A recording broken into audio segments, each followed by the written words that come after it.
Sports betting brethren, they bring it up, and thanks for stopping by. My name is Boyd, sports betting market analyst with oddsjam.com. We teach you how to bet like a pro. Now, today's topic is the behaviors that you should not do. You hear all the things you should do, and there's going to give you several that you definitely don't want to incorporate in your betting endeavors because it's going to be a negative ROI. It's going to be a losing situation. And so if you can eliminate these things from your daily heuristics in sports betting, the other things are going to take place and happen as far as profits. So let's take a look at a few of the things you absolutely should not do. All right, so here we go. Here's some of the negative behaviors, negative actions you can take to not put yourself in a position to be profitable. And I think the first one is education. Really, the first one is if you're not educated about the markets, about the pricing, about the market movement, about who the market makers are, you're really putting yourself in a bad spot right out of the gate. So the first thing I'd say is you get an understanding, get a deep understanding of what you have in front of you relative to the bet types, the probabilities, all the different information. You need to be educated. If you have to take some time to do some practicing, do some paper bets, do some, what ifs and not put actual money into it, practice, educate, get that down first. That's a big step.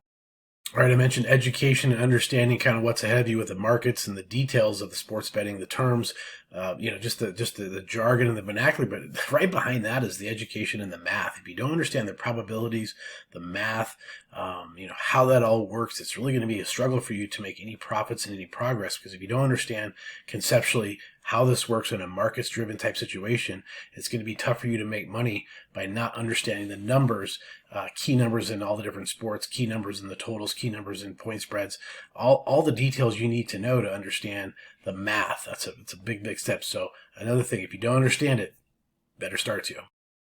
Another behavior or action that you don't want to take is not having enough sports books, enough outs for a variety of pricing. And I think it's very, very important to not only have a large number of outs and abilities to place your wagers, but also have enough funding. So if you literally are working on limited funding, you really have to understand, again, back to the math of how you can, make that grow, how you can use promos, bonuses, things like that to add to, the bankroll that you need to ramp it up and survive. So having the bankroll, having the outs is absolutely critical. If you have one or two sports books and you have $50 in those accounts, you're really setting yourself up for a big failure. So you understand that having the bankroll, having the outs is even the first step in just opening up this business.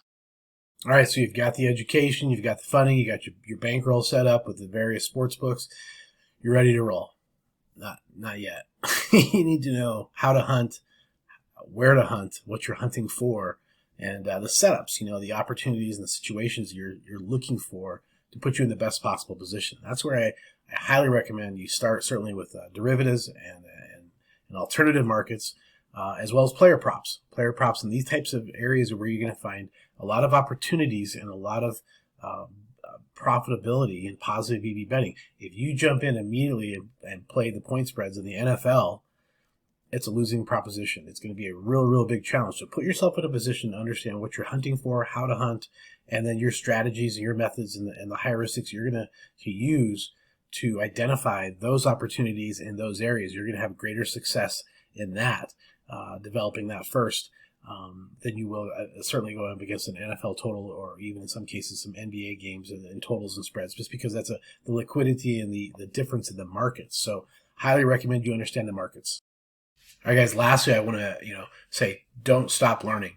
The idea here is to continue to add information, add, experiences, and add other methods and tips and ways from other sports bettors that are having success, and learn, continue that education. So don't stop and think that, what you have figured out right now is going to work in the weeks, months, and years to come, because it will definitely change. I can promise you that. Do not stay stagnant. You have to accept the fact that it's going to change.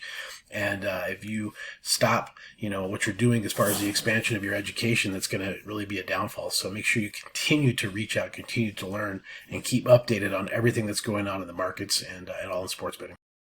All right, I hope that was some sage advice, some good, wise advice to, start with the education, start with the expectations and understanding of the markets, and to have the tools to have the resources and to continue to be open to expanding your knowledge as you grow and go with this to be profitable over and over again. It's really the only way you're going to have success because, again, that's definitely been proven over and over again. So hopefully you got a lot of information out of this. It's been very valuable. If you have, please make sure you give us a like and a share. Join the channel for all this continuing education through Bet School. If you have any other topics you want me to cover, leave them down below as well. Happy to cover that for you and expand that knowledge. So appreciate you stopping by. Let's go make some mathematical money.